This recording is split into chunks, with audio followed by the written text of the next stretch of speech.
Hello everyone, we're at the Museum of Tolerance in Jerusalem, where there is currently a celebration for 50 boys who had their bar mitzvah this morning at the Kotel and 26 girls who had their bat mitzvah this morning at the Kotel.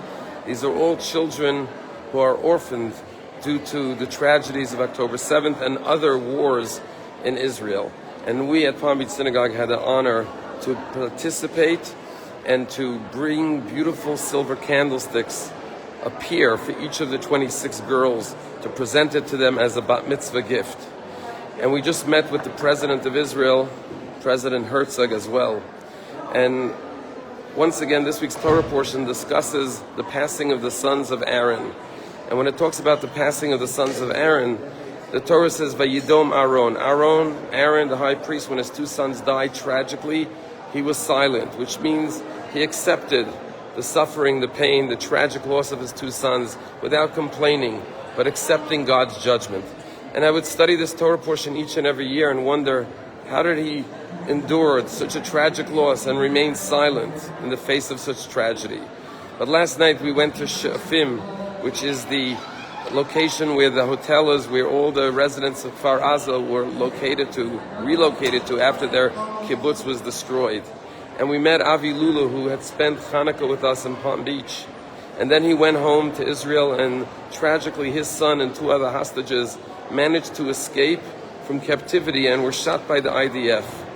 And one of the members of our community, when we were talking to him, said, after I heard that news that your son was killed, he was so close to being free, he had managed to escape, and then he was killed by the IDF. She said, I was so upset that I didn't go to synagogue for an entire year, for an entire month. And Avi Lulu looked at her and said, I want you to know I was also very angry at God.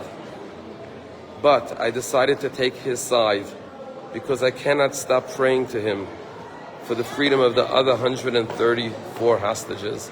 And I said to myself, here Aaron the high priest is credited for accepting God's judgment.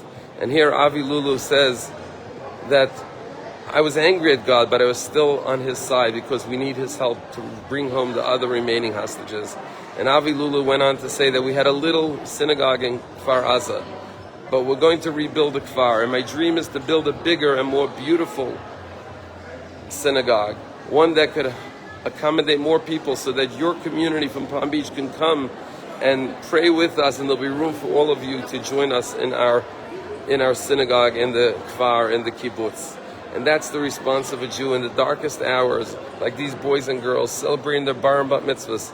Their fathers are not here to celebrate with them. They're all orphans. Their wives are widows, but they maintain their faith in God, following in the footsteps of Aaron the high priest, who continued his service even in the most tragic day of his life.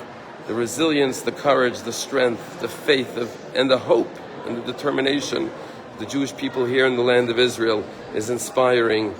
We will never lose our hope. Am Yisrael Chai.